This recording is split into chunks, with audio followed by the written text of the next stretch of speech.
Okay, cool. I'm David Good. This is the International Friend Connection. I'm trying to decide what to do with these talks. Maybe I should call it the YouTube thing, Friends of David Good or something, because Anshar's my new friend, very remarkable dude. Um, he started out diagnosed on the spectrum, being 75% nonverbal. Was that right, Anshar? Yeah, at age And 11. so 75% nonverbal at age 11. And then he's been able to overcome that. And he is a world-class speaker. He trains big corporations in psychology and neuroscience. He's an autodidact, taught himself psychology and neuroscience, managed teams of PhDs. And he did this all on his own. It's just his own will overcoming those problems. And I want to talk to Anshar from the perspective of a young person that's struggling with that's on the spectrum struggling and who's also nonverbal like he was. For the next 30 minutes, we kind of want to go over what are some of the first steps you took to overcome that nonverbal. What kind of help being nonverbal, what kind of help did you get? And I guess we can go over the first steps and then maybe go on to the intermediate steps if we have time. How about good friends, There we meaningful go. conversation? Hey, good friends and meaningful conversations. Great idea. You can So put good in quotes. I'm gonna let you start an info dump now, and then so being on the spectrum, sometimes it's hard to know when to talk and when to interrupt and not interrupt. So if I interrupt you, I'm not being rude, and we may just need to summarize something or clarify a point for the audience. So feel free to go ahead and start. Yeah, one of the things that's helped me a lot with that is I'll ask someone how long of an answer they want. Do you want the short version? Do you want the medium version, or do you want the long version? Yeah, And I've learned to identify that not everyone always wants the long version, and that's sometimes true. the I'm learning that question's also. rhetorical. So I have kind of an interesting journey. I grew up with two music teachers, so I had like 40 families a week in the house with me. And you would have thought that I would have socialized fairly well with all those kids around, but all I ever wanted to do was get away from the noise, and that was one of the early signs that I had some pretty bad sensory issues. And there's a lot of different reasons that someone on the spectrum can be either mostly or fully nonverbal. As much as like 30% of people on the spectrum can experience that either at one stage or even pervasively. So it is important to identify that there are lots of different reasons for that, just like a fever can be a symptom of a lot of different things. But for me, it was a combination of sensory overprocessing, inability to socially connect, and then there was a lot of issues that I had early on being able to control the tone of my voice. I had almost no facial expressions. Most of the time, my gaze was downcast at the ground. I found that I wasn't able to look at people and talk to them at the same time. Um, it didn't really manifest itself in me like being shy and hiding behind my mother's skirts or anything like that. More like it was just hiding in general. The times that I would go out with my mother shopping or stuff like that, she would turn around and I would be gone. I would be hiding in a corner somewhere. I like to get myself into tight spaces so I could feel more secure.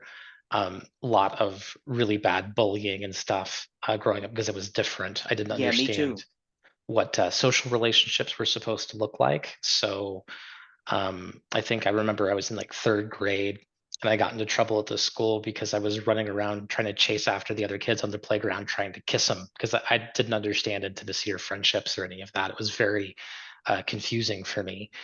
Um, it was really, really challenging. And by the time that I had gotten through high school, um, like many people did, I had learned more or less to mask. It was very exhausting for me to be in school. I didn't really have any friends. I would do that thing where I would sit in, the teacher's room and eat my lunch there and not go out for recess, that sort of thing, because I had to recharge just from the stress of, trying to function in the classroom environment. And yeah, it was just a ton of challenges. And this is in a time back before, because they'd only come up with a diagnosis of Asperger's, which I'm sure, as you know, has been, reincorporated the DSM to the spectrum and all the rest of that. That diagnosis didn't even exist until 2 years before I Yeah. graduated high school. Now So what I say I am is I say I have the condition formerly known as Asperger's because they didn't really replace it with anything. you just need a Maybe symbol level like one Prince. autism. Yeah, so that's what I said. I suggested what should I what I wrote in an autism forum. What do we call it now? a lot of people said, well, I'm still going to call it Asperger's because they haven't made a new term. And one guy said, we'll call it the condition formerly known as Asperger's. And I'm like, that's awesome because Prince is the greatest. Sorry for Well, interrupting. Please continue. the the language issue can be difficult because as you're Yeah. moving into different cultural epochs and you have that whole hegemonic counter hegemonic thing of having these cultural ideas that we identify with, it can be very difficult to let go of language, especially if it's Yeah. allowed us to be able to self-identify or to find social unity. Um, we'll create a feeling of safety with those words, and then later on, if those words become inappropriate, we have a desire and an ability to let go of them. In the modern neurodivergent community, I believe the kind of terminology that they're trying to aim for is just talking about someone's support needs. Do they have higher support needs or do they have lower support needs? And that's something that can change over time. Yeah, that's true. Maybe I could have been characterized as needing some higher support needs when I was younger, and then obviously, getting some facility with language and social interaction later, that could have changed. I think the thing that's important with some of those changes is that some of those terms, whether or not we think of them that way, can actually add some ableist language a little Yeah. bit. Because when you describe someone as, let's say, like low functioning and a high functioning, for example, because we can leave the whole Asperger's thing on a separate table just because that has a negative cultural association Yeah. from something that happened in history. But just something as simple as talking about high functioning or low functioning, that can be a fairly ableist set of terms, and it definitely doesn't give the impression that a person has the ability to move, from one way of being able to identify to another, that there might Yeah. be a social process there. I mean, when I was 19, I'd never been on a date, didn't have any friends, nothing outside of sharing a social activity with like a mutual activity. Um, couldn't look at people, no facial expressions. I actually have a video of me from my mid 20s when I was in the middle of working on everything. I put it side by side, see it before and after. And And to interrupt, what age did you start working on yourself to overcome the nonverbal?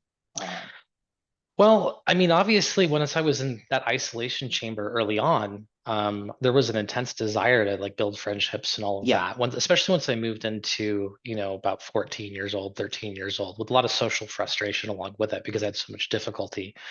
Um, so there was definitely a desire to work on it. The problem was is that there was no direction.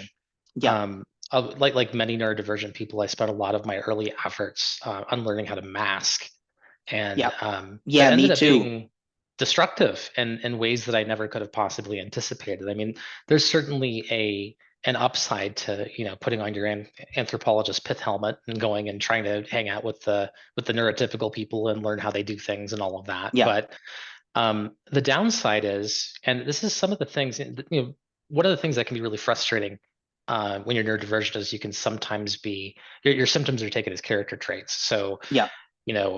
if I have a tendency to have a one-sided conversation or to info dump, or maybe I don't understand how emotional reciprocity and empathy is supposed to work. So someone shares, something emotional. I might share something emotional about myself to reciprocate because I'm trying to validate that Yeah. they're doing that, but it just comes across as me trying to change the subject to myself. Yeah. You Yeah. know, I've encountered so that also. And I got coaching from Bob Berg in his community and when to do that and when not to, and how to ask permission to do that.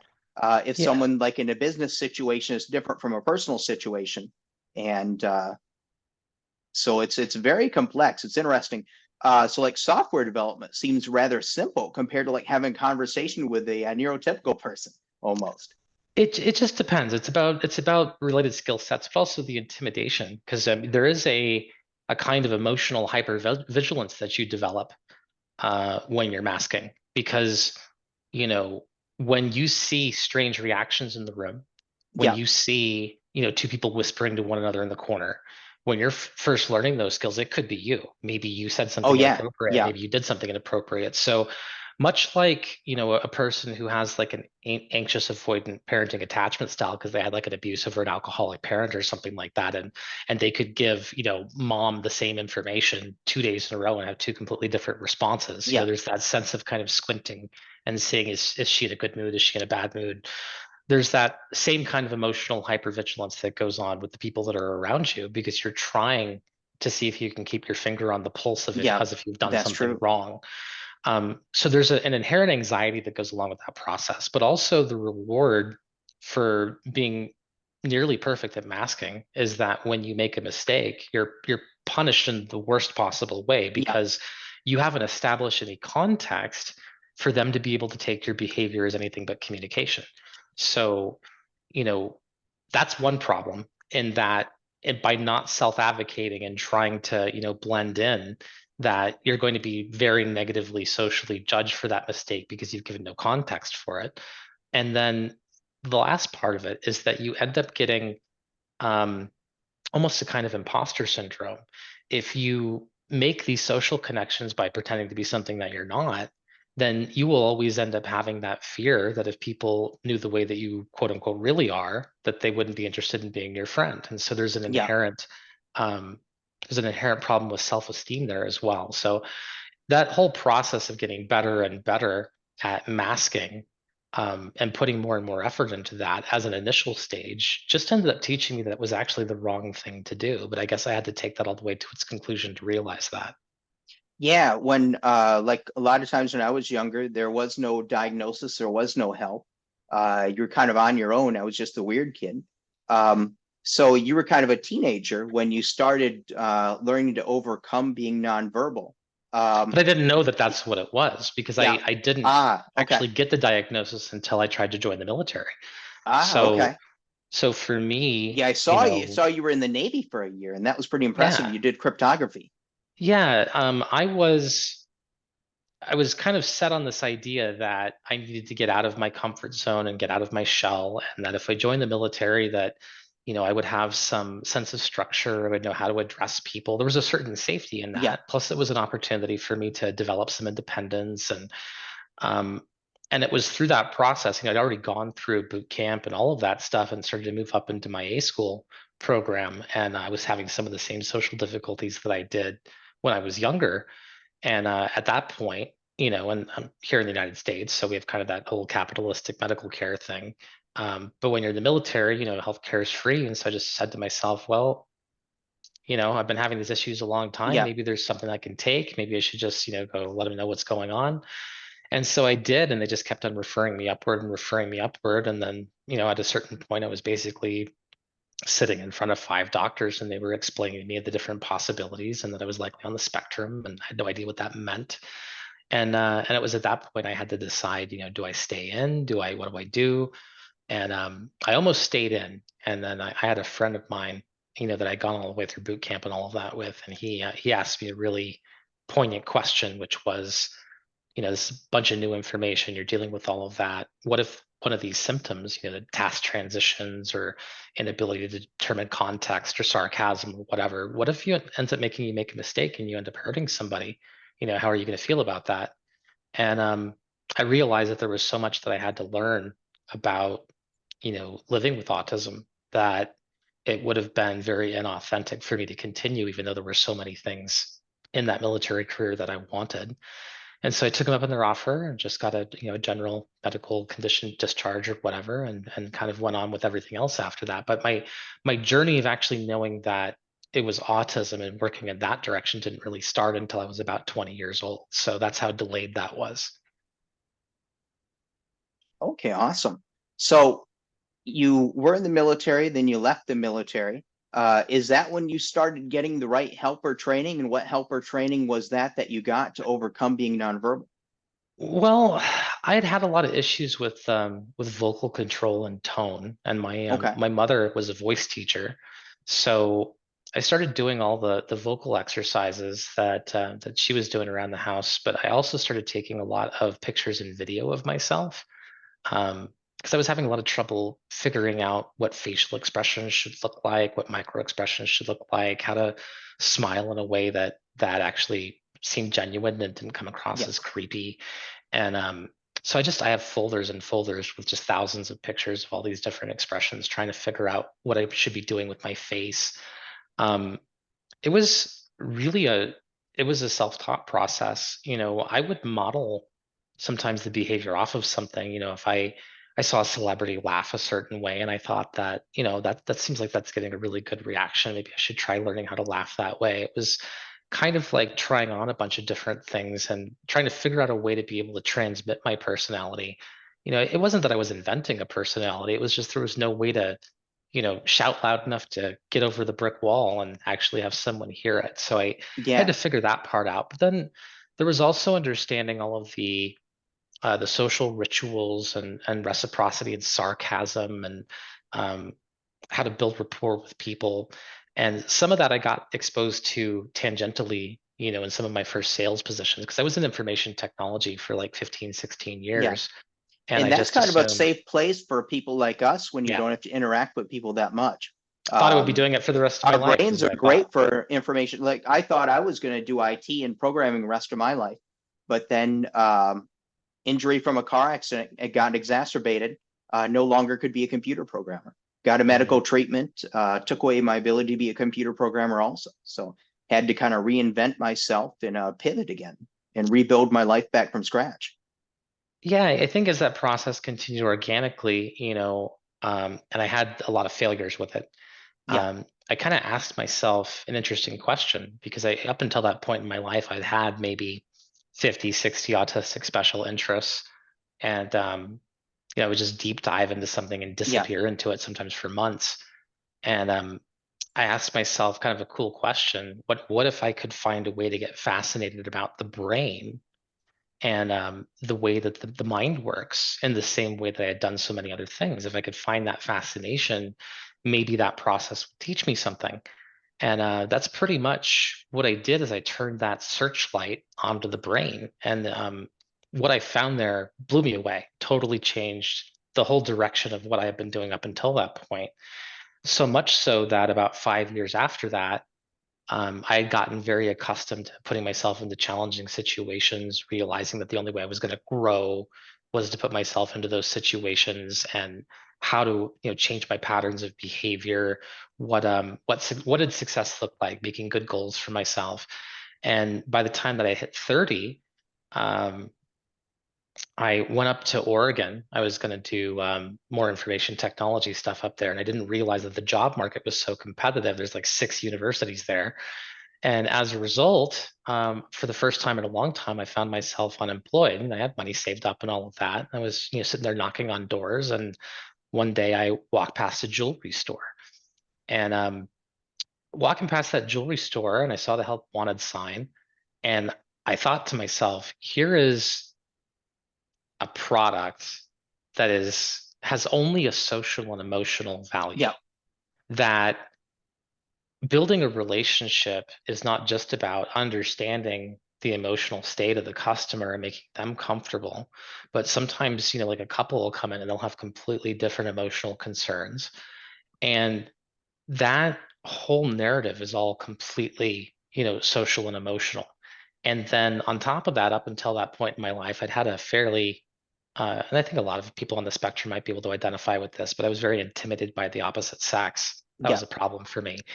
And here's an industry that's like 95% dominated by women.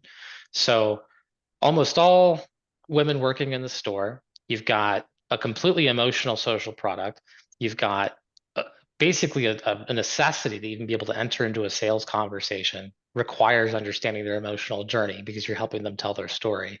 And I thought to myself, that sounds impossible. Let's do it.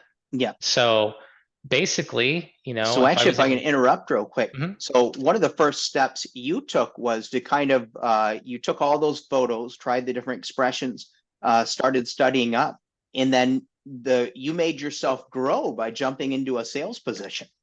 And Every time I then put myself somewhere uncomfortable, I found yeah. that I was growing. So the key to overcoming anything is what I said on a lot of podcasts.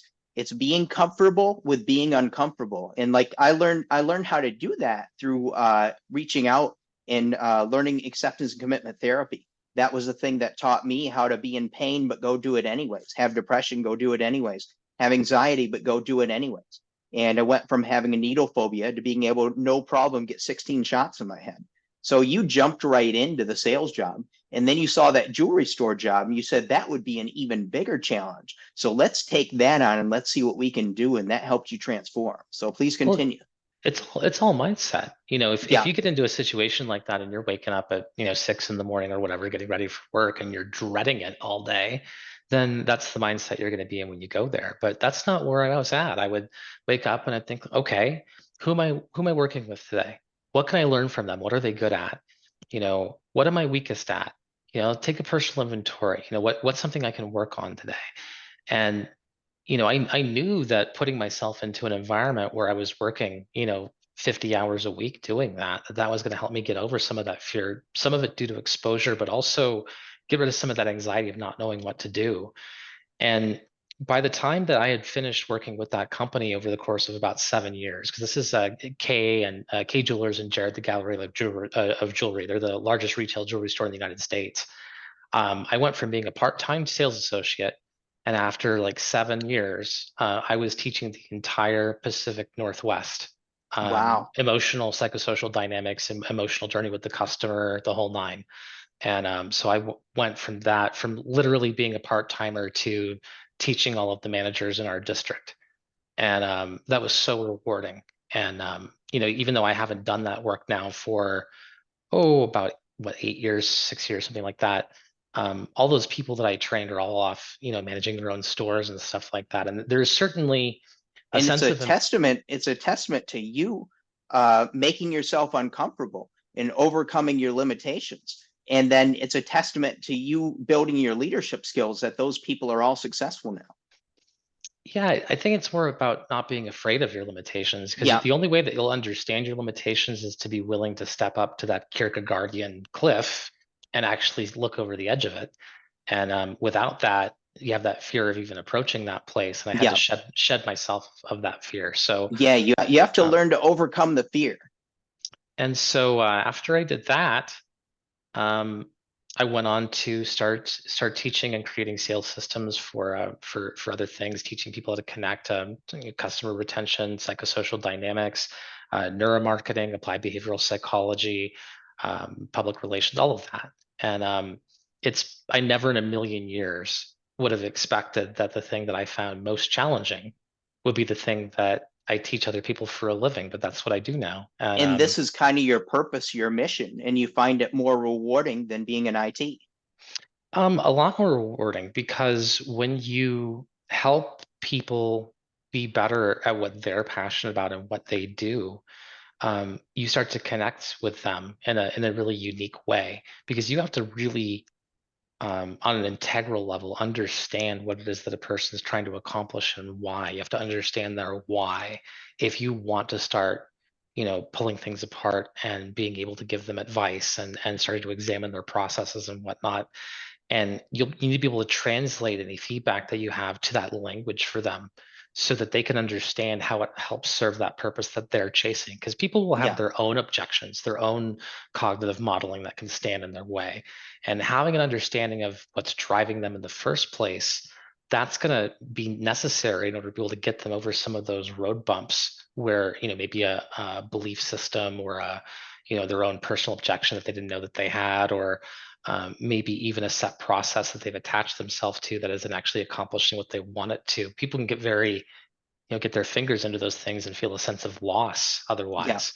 And being able to understand that, and understand that I had to make them feel as if I understood how they showed their work and got to the place that they're at, and validate that first before I was able to give them more information. Otherwise, it just felt like I was coming out of nowhere and trying to pull things apart. And I think it also gave me an interesting perspective once I started doing advocacy for the neurodivergent and for neurodiversity, um, getting a sense of what it's like for non-neurodivergent people to work with us. Yeah. And I think that we get on the negative end of that so much, and there are so many frustrations for us in the workplace and in organizations and whatnot, that it can be very difficult for us to remember you know the kinds of emotions and cognitive experiences that we're giving to people on the other end, by being a iconoclast, by not having inherent respect for authority or ideas, or um, being focused on, deconstructing things or Yeah. giving, unbiased feedback. And a lot of people can be sensitive to those processes. I didn't recognize what it must have felt like, in college when I was ruining the curve for everyone else, or, Yeah. you know, when I, got super interested in the topic that the professor was talking about. And so I wrote a paper that was 5 pages longer than everyone else's. It never occurred to me that that would even affect them, but it did. Yeah. And being able to acknowledge that, I think, gave So it me sounds like you're able to learn a lot of empathy for neurotypical people. I'm of the opinion that empathy looks different for us, just Yeah. because I think that um, the neurological process of empathy, and there's some contention in the neuroscience community over things like mirror neurons and whatever. So we can get off of the Yeah. specificity of that and maybe just talk about um, results-driven observations. But there is there's an issue with peer reciprocity and the understanding of emotions, and even if you've had exactly the same experience as another person, that doesn't mean that you've emotionally processed that experience the same way. That's you true. know One person could grow up with a father in jail or whatever and use that as an excuse in their life to go and rob banks or whatever, and the next guy over might use that as a model for how he doesn't want to raise his kids. Yeah. And their emotional reaction and their processing is different. So I think what I've learned is that empathy is the biological shortcut for real listening and communication, because empathy gives the other person the ability to recognize that you are able to feel a ghost of that same emotion that they're experiencing. That's the normal automatic process that happens. But if you can be such a good listener that you truly understand how they went through that process and how they got there and what it meant to them, that can sometimes be a deeper level of empathy Yeah. than that which you can get from an automatic process in the brain. Yeah, that's true. And one question I'll ask, we'll just go for a few more minutes and then we'll open it up to a Q&A. So were there any specific books or training that you got along the way that helped, or was this all trial and error in your own brain kind of analyzing things as you went? Well, I mean, there was a book that really sparked my interest. It was what made me ask the question, what would happen if I made the brain and psychology into an autistic special interest? And that book for me was The Dragons of Eden by Carl Sagan. Okay. And in that book, he talks about the disparate evolutionary processes that exist and must have existed in order for human consciousness to come about. And understanding that there were a bunch of processes that have been biased by the process of evolution from mammalian evolution in the way that the brain is developed, and that can really affect us negatively with modern technology and modern human society. That it affects the way that we process our own lives and our own narrative and our belief systems. And it's everything from small sample size to negative, negative memory bias and primacy. Yeah. But I think one of the things that a lot of people may not consider is that the brain is evolutionarily primed to remember negativity, stress. Yeah, As that's our true. as Our our brains are evolutionary primed to think negative and remember negative stuff more. Well, it's Um, just it's just if a lion chases you up a tree, the brain needs to remember that. So when you yeah, have these that's periods true. of heightened stress, adrenaline, cortisol, the hippocampus just lights up, and it's like, oh my God, this is terrible. Keep rolling. And we'll have those experiences where we have something incredibly negative happen, and we almost see it in slow motion. It's almost like the frames per second have gone up. And because there's so much more primacy, and psychologists disagree. It can be anywhere from 5 to 50 times the primacy. But just even if it was 5, Yeah, the idea that when you have a negative experience, that you spend 5 times as much time processing that negative experience as you do a positive experience, it creates a very warped funhouse mirror of the narrative of your life, because yeah, that's you true. will remember with painstaking clarity all of your negative experiences, your failures, that terrible breakup, that time that you were Yeah, starving or poor, and then our positive accomplishments are lost over time. And being able to counteract that effect is something that has to be um, done on purpose. because if you Yeah. don't do that, you lose the ability to remember your positive And I think that accomplishments. gives me inspiration for the first question for our Q&A. But before we start the Q&A, I wanted you to just go over the Octopus Movement real quick for a minute, tell people what it Sure. is and what the main goal you want to accomplish is. So the Octopus Movement was founded by Dr. Perry Nopper in the Netherlands, and his dream was to have a mycelium of nonlinear thinkers who would be able to come up with answers for the world's problems in a different way. And what that was going to look like, he wasn't sure, but that was the dream. And from that point, starting forward, I think we're in. I'd have to take a look at the list again, but I think we're in like 40 countries now, Wow. and the whole idea, and it's not, obviously in a place where nonlinear thinking is valued, you do tend to get a decent percentage of people there who are neurodivergent. But you don't need to be neurodivergent to be a nonlinear thinker. The idea is that you don't use conventional methods to solve problems, or rather that a lot of the time you don't think of the conventional method first. You think of the non-conventional method of solving problems first. And to have these people, especially these multi-potentialites who have gone and dabbled in like 10 different careers, because I don't think a lot of people think about it, but if you were, oh, I don't know, let's say you were a potter, and then you were a plumber, and then maybe you got into biomedical engineering, and then after that you became a brain surgeon, and then after that you became an epidemiologist. When you're looking at I don't know, like let's say a brain organism, a parasite that's using the circulatory system to travel from point A to point B, your perspective at solving that problem might be completely alien and Yeah. different from a person who just studies one of those disciplines. Yeah, it's having And having that diverse perspective of experience. so the whole goal is to just have an appreciation, not just for that, but also how nonlinear thinking can sometimes rub people the wrong way, and Yeah. it can create a resistance to some of those ideas, because a lot of modern organizations are hell bent at trying to create this order and sense of purpose and try to get everyone moving in the same direction. And so sometimes those outliers who are capable of that nonlinear thinking, they end up striking people the wrong way because they end up going against the grain. And that can be really difficult. I mean, and looking at it from the other perspective, you have an organization, you're trying to get everyone moving in the same direction, and here's this person who's trying to reinvent the wheel all the time. um, I think we just have to look to Socrates, just asking the question, what Yeah. is and why, how unpopular that can be. So I think that belonging to that group and getting to participate in the think tanks and eventually getting to become a founding member, that's been a real honor for me, Yeah. and Sounds like a getting to see how fascinating, that's, fascinating yeah. organization. What I'd like to do, kind of open it up to the Q&A. And actually, the first question I got inspired to ask, because you talked about how our brains tend to, are biologically wired to kind of think negative. What are some things that you have used to overcome your own negative thoughts about yourself? Because like I've always struggled with a lot of negative thinking about myself. And right now I'm working with a therapist doing internal family systems, and I'm finding that very helpful in overcoming that negative self-perfection perception, a lot of those negative thoughts I think about myself. Well, I mean, there is a kind of a holistic model of psychology, and there's a lot of different aspects to that question.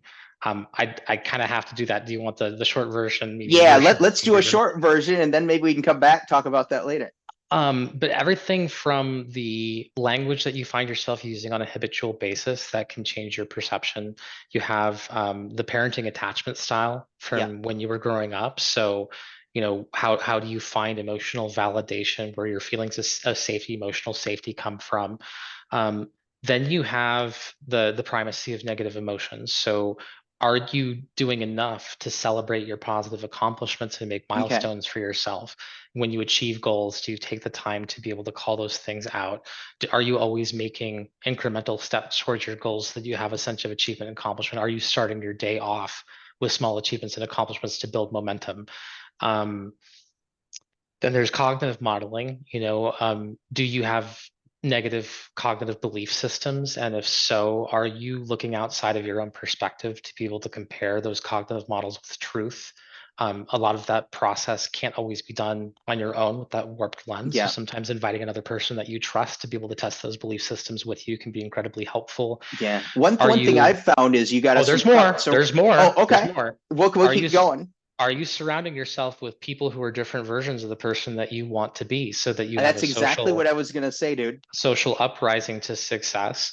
Um, when you are making new goals for yourself and for the future, do you create realistic goals that actually are reflective of the line of advancement that you're looking for? Are you viewing yourself as your own manager, being able to recognize where the gaps are and what it is that you're trying to accomplish and what the actual reasons are for those gaps so that you can make a dedicated plan rather than just thinking of yourself in a negative way? There Yeah. is this really bizarre thing that happens culturally, anthropologically, where you and I might watch like a 6 or a 10-month old stumbling around learning how to walk, and every time they fall over, we might laugh a little to ourselves, because we know what's at the end of that journey. Yeah. And we encourage that infant or that child or the toddler to do that.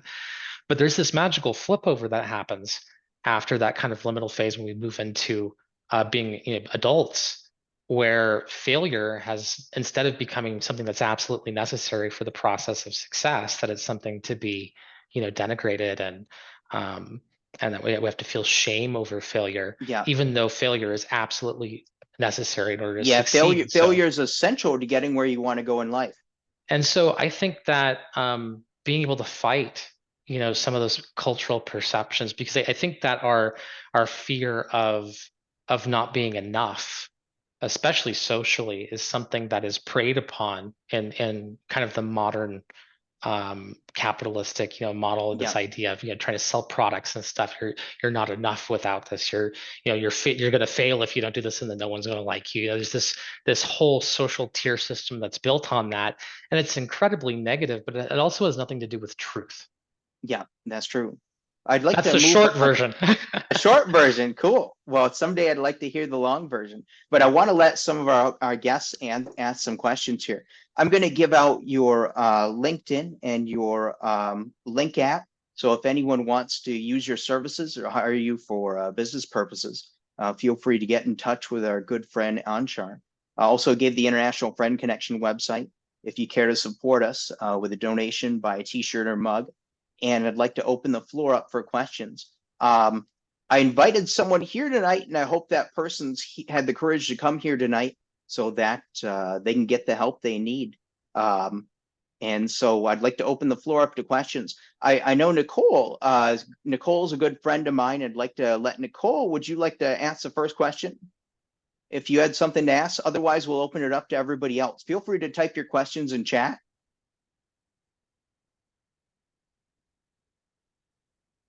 We had one question come up on chat. Let's see. They asked, Ansar, what is your view on the subject that neurodivergents have some form of superpower or enhanced ability as a result of their divergence? Well, when it comes to neurodivergence, I mean, comorbidity is really high between the different modalities of neurodivergence. I mean, just an autism diagnosis, I mean, you've got between a 40 and 60% incidence of comorbidity with ADHD.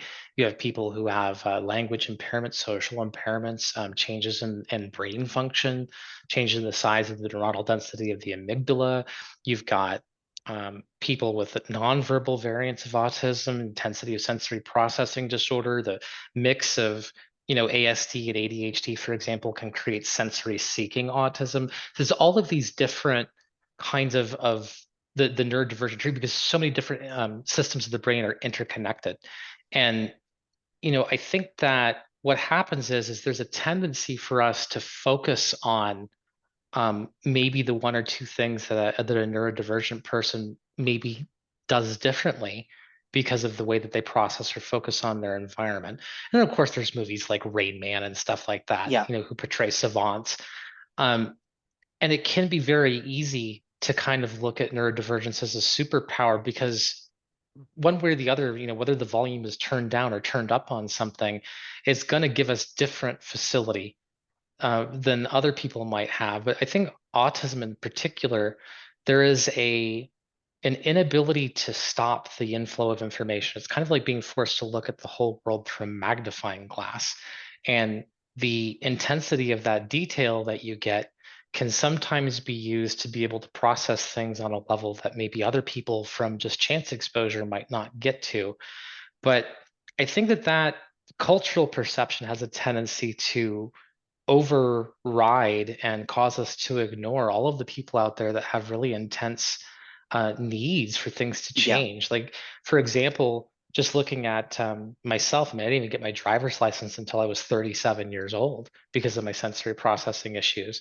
And lack of access to effective transportation is a gigantic problem for young autistic adults. I think the unemployment rate for us is over 80% under the age of 25. So there are a bunch of challenges. And while it can be good to attract attention with stuff like that, I can do a Rubik's Cube with my eyes closed, but whether or not that actually has anything to do with what the actual life of having a condition is like, Yeah. I think people like to cherry pick these little instances, and then use that to form a public perception. And it Yeah. doesn't A lot of give. people don't see the suffering that people like us go through. Well, I mean, there was an intense amount of suffering. I mean, after I got that autism diagnosis and realized I actually had a developmental disability that was causing a lot of my social problems, it made me suicidal at first. Yeah. It's a lot of information. Yeah. And And I'm being so different, sorry you had to go through that. I know how bad that hurts. well, being different is painful. Yeah. And Yeah, it is. and socially, there's another problem too, and that is that when you have an invisible disability, um, it's not like having one that's obvious to the eye. If you have Yeah. let's say you're in a, you have a friend who's in a wheelchair, your chances of getting angry at that person for not helping you move are not very high. Yeah. But you might get angry at your neurodivergent friend for forgetting your birthday or Yeah. That's for, true. not asking the right emotional follow-up questions when you share Because the something. disability or the disadvantage isn't visible. And that's very, very difficult. Having those symptoms taken as character traits Yeah. sets you at such a gigantic social disadvantage, and it's very crippling, especially for young people. So I would call attention to that whole idea of autism or ADHD or whatever being a superpower. I think it just because we have the ability to focus on something, and maybe because of that focus, if that special interest happens to go over something that happens to be valued in society. Because I don't think that a lot of people are thinking of autism as a superpower when someone memorizes all the different kinds of brass works on bridges, Yeah. or every costume and comic book artist that Spider-Man's ever had. Yeah. But if it I happens to I want cross to interrupt over. because we got a couple other questions to get to Mhm. before we end here. And again, we're just taking questions in chat. Let's see. Next question was how to handle a neurodivergent who tends to dominate the conversation, constantly interrupts during conversation. What's the best way to approach dealing with them without hurting them? And then we have one final question after that one. Okay, well, in order for a person um, to be able to modify their own behavior, that requires one, self-awareness, and Yeah. two, a desire to change that behavior. So first, that person has to recognize that they're having difficulty with social reciprocity. And then second, that person has to have a desire to change that. And until those two things happen, it's no different than modifying any other social behavior that you might find obnoxious, except for the fact maybe that it's involuntary. Um, there are definitely different levels of awareness when it comes to a person who's on the spectrum. Maybe they have low support needs, and for them, it manifests as more of a personality affect. And it's very easy to sit down with them and have a conversation and be like, hey, I noticed this particular thing. Would you say that that's part of your traits as a neurodivergent person, or is this just because you're really passionate about this thing? Give them an opportunity to be able to explain the behavior. And Yeah. then maybe give them some social or emotional insight on how it ends up making everyone feel, and see whether or not they have a desire to change that behavior. And then, just like anything else, see if you can get buy-in from that person on, well, if that was something that we wanted to avoid more often in the future, is there something that you would like me to let you know or to do with you, so to be able to redirect that? Or, is there, see, because people are a lot more bought in on solutions if you have the ability to brainstorm with them as opposed to Yeah. telling them what to do. I would say that would be the first three parts there, because if Okay. if there's if there's lack of social recognition that is causing a problem, they don't realize that they're doing it in the first place, or they don't have the self-awareness to do that, then trying to jump to the step where you're trying to change their behavior seems a little ill-advised. I don't think that's going to give you the Yeah, that's results that true. you want. Yeah.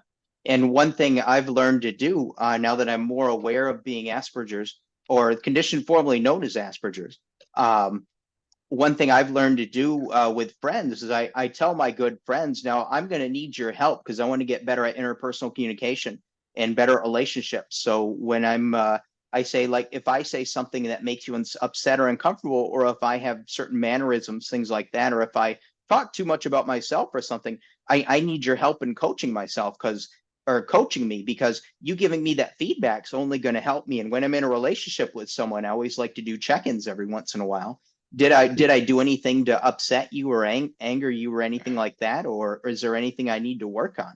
I think, Positive frameworks for that yeah. language are incredibly important for two Oh yeah. reasons. One, there's a gigantic difference between apologizing that something is quote unquote wrong with you Yeah. and thanking a person for their patience and for their understanding and positively sharing your Okay. challenges.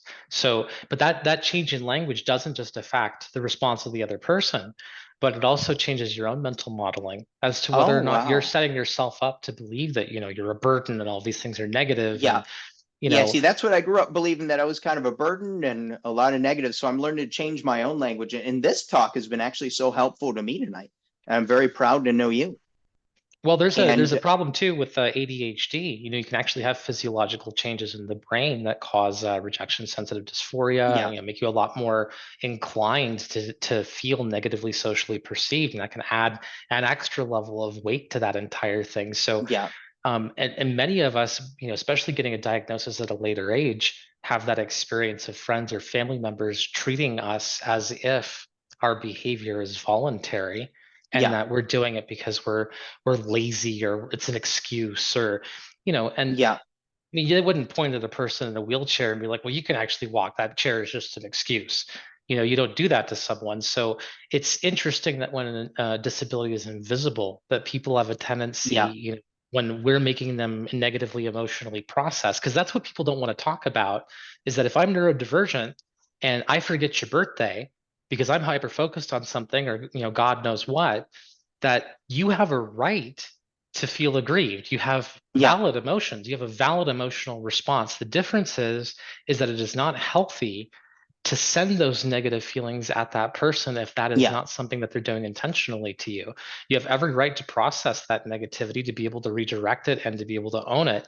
But you don't punish the person with a disability for something that's yeah. involuntary and That's then very add true. that to the social weight of already being in a normal interaction. And we all have those negative interactions with people that we've been around for so long, like our parents and whatnot, who will take things over a course of time for granted, as you will in any extended relationship, especially with family. And then they will start assigning labels to you. Oh, you're sloppy, or you're messy, or you're lazy, or you're this, or you're Yeah, that. yeah. Well, thank you. And then for one final question, if you give any insight to this, how do you find a relationship in marriage when an autistic? Any tips? Well, the first step, I think, is mapping out for yourself, what does that look like? What are you looking to get out of a relationship? And really you should start with a friendship. What things are most important to you, um, that you cannot live without when it comes to a friendship? And if a list of a certain length is good, just to make sure that you're examining ideas well enough, maybe make a list of 10, maybe 10 things Yeah, that you absolutely have to have out of a friend. Now, these aren't these aren't wants, these are needs, yeah, right? Wants, that's give and take, right? But what are 10 things that you absolutely have to have out of a friendship? And then what are 10 things that you absolutely have to have out of a romantic relationship for it to be meaningful and to give you what you want? And once you can figure out what that looks like, then you can ask yourself, okay, because one of the things that can happen when you have either like an anxious avoidant, attachment style with parents, or if you have neurodivergent imposter syndrome or whatever, is that once a person actually says that they like you, it's almost as if you're trapped, you're stuck, because that's so rare and you feel so unworthy of love or so unworthy Yeah, of want that it can be very difficult to say no to the wrong people or people who aren't able to meet your yeah, needs. And so being able to recognize with a clear head um, what it is that you absolutely have to have in order to be able to have a healthy, functioning relationship, and then to have the courage to stand up for those things. I think that's an important first step just for your own direction and health, because a relationship should add to your life, not define it. That'd be the first that's thing. true. And then after that, it's going to come down to what flavor of autism you have. Because Yeah, just saying, an autistic this or an autistic that, autism looks incredibly different for so many different people. So it's going to be less about the fact that you're autistic and more about the fact that you're a unique person with unique challenges and unique needs, and you're going to have to be able to find someone who can interplay with those things in a way that's actually going to be positive and put you in the right place. And being able to understand that 10 relationships with the wrong people will hurt your life more than, being alone, and yeah, being that's willing to very say no true. to things that are Yeah, bad for you. That's very, very hard to do when you've felt rejected or socially isolated or pushed away. So yeah, I think establishing those boundaries first, it'll give you that certitude of what you're looking for, which I think is a good first step. yeah. Well, thank you very much for coming tonight. Again, I'm going to put your links in the chat for people who want to add you on LinkedIn or hire your business. And again, just so grateful you came tonight. I learned a ton. I mean, we could sit here, me and you could talk all night long, but we got to respect people's time and everything. And thanks again for coming to the International Friend Connection, and hope everyone has a good night.